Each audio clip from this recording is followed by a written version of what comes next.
झुंझुनू के चड़ावा से बड़ी खबर मिल रही है। झुंझुनू के चड़ावा में नगर पालिका ईओ को लेकर भाजपा नेताओं और कार्यकर्ताओं ने अपनी ही सरकार के यूडीएच मंत्री जाबर सिंह खर्रा के खिलाफ मोर्चा खोल दिया है। आज सड़कों पर उतर न केवल मुख्यमंत्री के नाम ज्ञापन दिया गया, बल्कि कहा गया है कि इस मामले को लेकर अब तक वे मुख्यमंत्री तक पहुंचे थे, लेकिन इसकी शिकायत अब मुख्यमंत्री से की जाएगी। दरअसल मामला एक निजी अस्पताल को फायर एनओसी दिए जाने से जुड़ा हुआ है। अस्पताल संचालक डॉक्टर देवेंद्र चाहर व डॉक्टर शिवा चाहर ने आरोप लगाया कि उन्हें फायर एनओसी नहीं दी जा रही है। इसके अलावा उनके द्वारा पूर्व में निर्माण स्वीकृति के साथ बनाए गए एक भवन का बुलडोजर चलाने की धमकी दी जा रही है। साथ ही उन्होंने ईओ रोहित मील तथा नगर पालिका में कार्यरत वरिष्ठ सहायक संजय कुमार पर 35 लाख रुपए की रिश्वत मांगने का आरोप लगाया है। उन्होंने कहा कि रिश्वत मांगने के उनके पास पर्याप्त सबूत हैं, जो समय आने पर जांच एजेंसियों को सुपुर्द किए जाएंगे। इधर इस मामले को लेकर विधानसभा चुनावों में भाजपा के प्रत्याशी रहे और भाजपा के जिला महामंत्री राजेश दहिया ने अपने ही सरकार के यूडीएच मंत्री जाबर सिंह खर्रा को घेरा है। उन्होंने कहा कि जब चड़ावा नगर पालिका में रोहित मील को ईओ लगाया गया था, तब भी मंत्री खर्रा ने अपनी इच्छा से लगाया था। इसके बाद जब भाजपा कार्यकर्ताओं और चड़ावा कस्बे के लोगों से शिकायत मिली, ईओ रोहित मील जन भावनाओं को ध्यान में रखते हुए काम नहीं कर रहे हैं, बल्कि जन भावनाओं के विपरीत काम कर रहे हैं, जिससे भजन लाल सरकार की छवि भी खराब हो रही है। उसके बाद भी मंत्री ने अपने प्रेम के चलते ईओ को नहीं हटाया। इसकी शिकायत अब तक जिला संगठन प्रभारी विधायक गोवर्धन वर्मा तथा जिले के प्रभारी मंत्री अविनाश गहलोत से की जा चुकी है। अब जल्द ही मुख्यमंत्री को अवगत करवाया जाएगा। उन्होंने साफ शब्दों में मंत्री से कहा कि अब जिस तरह से जनता सड़कों पर आई है, मंत्री जी को अपना प्रेम छोड़कर ईओ को वहां से हटा देना चाहिए। आज हुए प्रदर्शन के बाद ईओ रोहित मील की प्रक्रिया आई है, जिन्होंने सभी आरोपों को बेबुनियाद बताया है। उन्होंने कहा कि जीरो सेटबैक से बनाई गई एक बिल्डिंग पर कार्यवाही से बचने के लिए झूठे आरोप लगाए जा रहे हैं। नगरपालिका हर हाल में नियमानुसार कार्यवाही करेगी। इन सब के बीच अब निजी चिकित्सक और अस्पतालों के संगठन उपचार के प्रदेश अध्यक्ष डॉक्टर कमलचंद सैनी भी चड़ावा पहुंचे, जिन्होंने चेताया कि यदि 5 दिन में ईओ और वरिष्ठ सहायक पर कार्यवाही नहीं होती है, तो पहले पूरे जिले में, बाद में पूरे प्रदेश में पेन डाउन हड़ताल की जाएगी। देखिए, ये बात तो ठीक आपकी, आप और हम सब लोगों ने ये प्रयास किया और मंत्री जी को अवगत करवाया कई बार, ये ईओ आप बदल दीजिए। क्योंकि ये ईओ जब यहाँ पहली बार लगाया गया था, तो मंत्री जी की इच्छा से ये लगा था।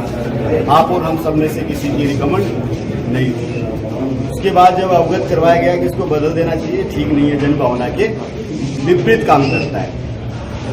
और यहाँ तक कि संगठन प्रभारी गोवर्धन जी को भी अवगत करवाया गया है और इस जिले के संगठन, जिले के मंत्री, प्रभारी मंत्री अविनाश गहलोत को लिखित में दिया गया है। प्रदेश अध्यक्ष जी को भी निवेदन किया गया है कि इस ईओ को हटाया जाए। आपको ऐसा नहीं लगता? इससे बड़ा कोई भी नहीं है इस देश में, ठीक है? भारतीय जनता पार्टी से बड़ा इस देश में कोई भी नहीं है। ये एक अलग प्रेम मंत्री जी का हो सकता है इस ईओ के प्रति, ये कहा जा सकता है। और इस विषय के लिए इस विषय को हमने मुख्यमंत्री जी तक नहीं पहुंचाया है। हमने सोचा कि मंत्री जी इसको सॉर्ट आउट कर देंगे, लेकिन जब अब इस प्रकार की बात हो ही गई है, तो अब माननीय मुख्यमंत्री जी के पास भी बात पहुंचाएंगे। इन लोगों ने लिखित में ज्ञापन दिया है, इन्होंने मांग की है कि इस प्रकार की घटना इन्होंने की है, इसकी पूरी जांच करवाएंगे। भारतीय जनता पार्टी प्रत्येक एक कार्यकर्ता के साथ खड़ी है। राजस्थान सरकार, माननीय मुख्यमंत्री जी प्रत्येक एक व्यक्ति, प्रत्येक एक आम व्यक्ति और आम जन और कार्यकर्ता के साथ काम कर रही है, कंधे से कंधा मिलाकर के काम कर रही है। और मैं दावे के साथ कह रहा हूँ, इस प्रकरण की निष्पक्ष जांच करके बहुत जल्दी दोषी को, ये तो जांच का विषय, जांच में ही पता चलेगा, जो है वो तो सामने है। आपकी जानकारी के अनुसार इन्होंने बताया, ये तो जो लेन देन करने वाले व्यक्ति जब आपस में बात करते हैं, उन्हीं को ज्यादा पता, वही बता सकते हैं। आप वहाँ नहीं थे तो आपको नहीं पता, मैं वहाँ नहीं हूँ तो मुझे नहीं पता। ये जो जब न्यूज के माध्यम से मुझे पता चला, तो मैंने डॉक्टर साहब से भी कहा है, देवेंद्र जी को भी मैंने निवेदन किया कि यार भाई साहब, ऐसी बात करने की आवश्यकता कहाँ पड़ी? हम लोगों को आप बताते, हम बात करते हैं, उसमें लड़के करवाते, आपको ऐसी नौबत क्यों आई? तो उनका जवाब था कि भाई आपसे ईओ की बनती नहीं है, इसलिए मैंने सोचा कि वो मेरे साइड से काम निकलवा लेता हूँ, इस प्रकार की बात लेकर के इन्होंने अपने इस प्रकार से बता रहे हैं। लेन देन तो हुआ ही होगा, नहीं तो ऐसे कौन चल के आता है। मेरे ये संज्ञान में नहीं है, सरकारी हॉस्पिटल का कोई कन्वर्जन हुआ है मंत्री ये तो आज ही होगी। तो आप सब लोगों के माध्यम से आंदोलन आप सब लोगों के माध्यम से हम तो यही कहना चाहेंगे, माननीय मंत्री जी को अवगत करवाना चाहते हैं, अपना प्रेम छोड़िए और इस प्रकार के व्यक्ति को यहाँ से हटाइए। पूरे चुनाव का माननीय मुख्यमंत्री तक हम निवेदन करेंगे इस प्रकार। फिर वही बात आ गई, सरकार पे भारी नहीं है ना। तो मैंने बताया किसी एक मंत्री का प्रेम विशेष हो सकता है। तो इससे पहले भी बहुत सारे रूल्स आ चुके हैं कि हॉस्पिटल के ऐसे कार्य आप नहीं रोक सकते हो। फायर एनओसी नहीं देना मतलब हॉस्पिटल को रोकना हो गया। हॉस्पिटल सार्वजनिक है, हम लोगों का अकेले का नहीं है, उसमें जन कल्याण का काम होता है। दूसरा ये कि हॉस्पिटल के सामने नवनिर्मित भवन है हमारा, जिसकी हमने पहले ही निर्माण स्वीकृति ले रखी है। हमें पिछले 1 महीने से लगातार टॉर्चर करके परेशान किया जा रहा है कि आपके इस भवन को हम ध्वस्त कर देंगे, बुलडोजर चला देंगे इसे। जबकि वो सार्वजनिक प्रॉपर्टी है, हमारी नहीं है। डीएसएम अस्पताल हमारा नहीं है, यहाँ की जनता का अस्पताल है ये।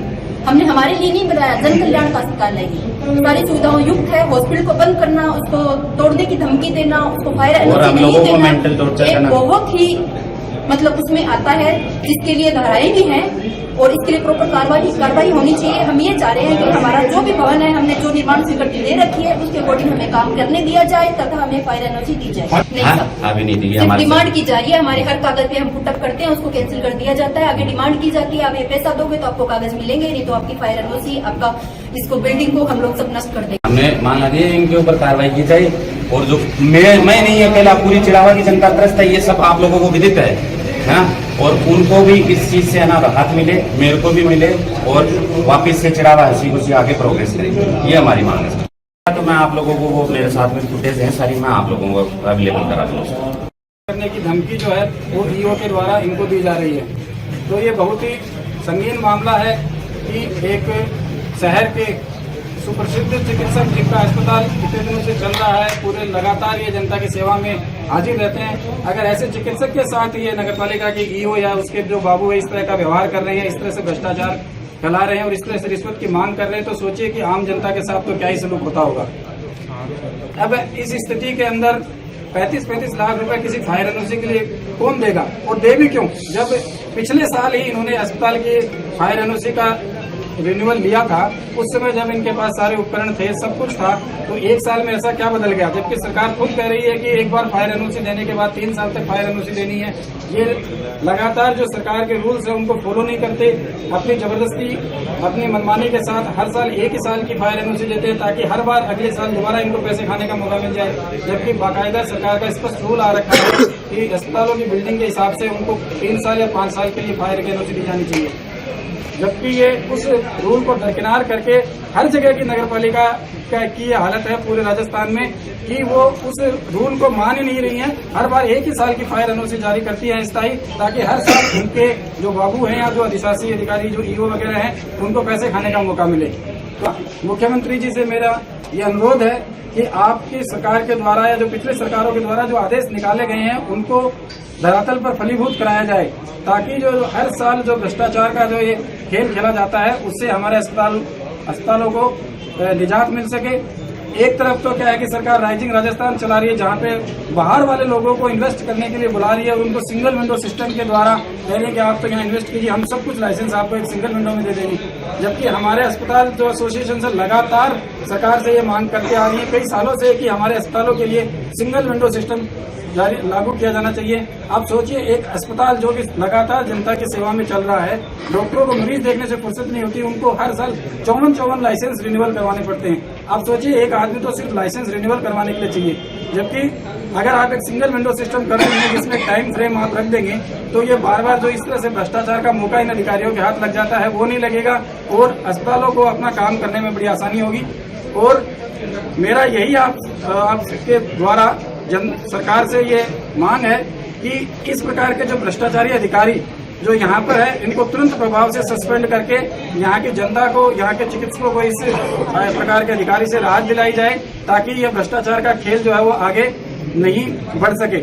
आप सोचिए, जनप्रतिनिधि खड़े हैं, उनकी भी बात ये शासकीय अधिकारी नहीं मान रहे हैं। चुने हुए जनप्रतिनिधि नगर पालिका में है, पार्षद हैं और वहाँ के जो भी अध्यक्ष हैं उनकी भी बात नहीं मानते, तो ऐसे अधिशासी अधिकारी को क्यों रखा जा रहा है? जब जो चुने हुए जनप्रतिनिधियों की बात नहीं मान रहा है, जनता के कामों के लिए इतने मोटे मोटे पैसे मांग रहा है, तो ऐसे अधिशासी अधिकारी को क्यों रखा जाता है? इसके पीछे भी जांच होनी चाहिए कि क्यों इतने दिनों तक। अभी एक मामला और बताया गया है कि अस्पताल की भूमि जो कि अस्पताल को दी गई थी, जहाँ पर पार्क बना था, उसको कमर्शियल करके उसको किसी को बेच दिया गया है। तो इस तरीके के अगर खुलेआम भ्रष्टाचार हो रहा है तो सरकार को इस पर तुरंत संज्ञान लेना चाहिए और इस प्रकार के जो भ्रष्टाचारी अधिकारी को तुरंत निलंबित करके इनको उच्च स्तरीय जांच बिठाई जानी चाहिए और इनको उचित से उचित जो सजा इनके लिए संविधान सम्मत है वो इनको दी जानी चाहिए। और अस्पतालों को कम से कम जो अस्पताल लगातार धंधा चिड़ाव शहर में डॉक्टर देवेंद्र चार द्वारा पिछले 3-4 दिन से भ्रामक सूचनाएं फैलाई जा रही थी और किसी प्रकार के ऑडियो और वीडियो होने की बात कही जा रही थी और जो पूरी तरह से निराधार और बेबुनियाद थी।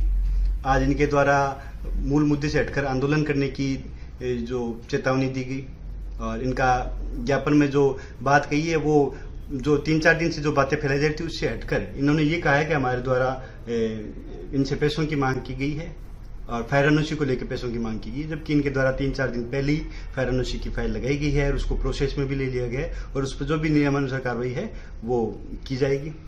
मूल मुद्दा इस पूरे घटनाक्रम में ये है कि इनके द्वारा डॉक्टर देवेंद्र चाहर के द्वारा पिलानी रोड पर एक नर्सिंग कॉलेज का निर्माण कार्य किया जा रहा था जो नियमानुसार नहीं है और 0 सेटबैक पर निर्माण कार्य इनके द्वारा कर लिया गया है। निर्माण कार्य करने के पश्चात इन्होंने बिल्डिंग परमिशन की फाइल लगाई है और क्योंकि ये निर्माण नियमानुसार नहीं है तो इनको बिल्डिंग परमिशन देनी है, इसलिए इन्होंने इस तरह के पूरे प्रोपेगेंडा को रचा है। इस पूरे घटनाक्रम की जांच की जाएगी और नियमानुसार जो भी कार्रवाई है वो नगर पालिका द्वारा की जाएगी।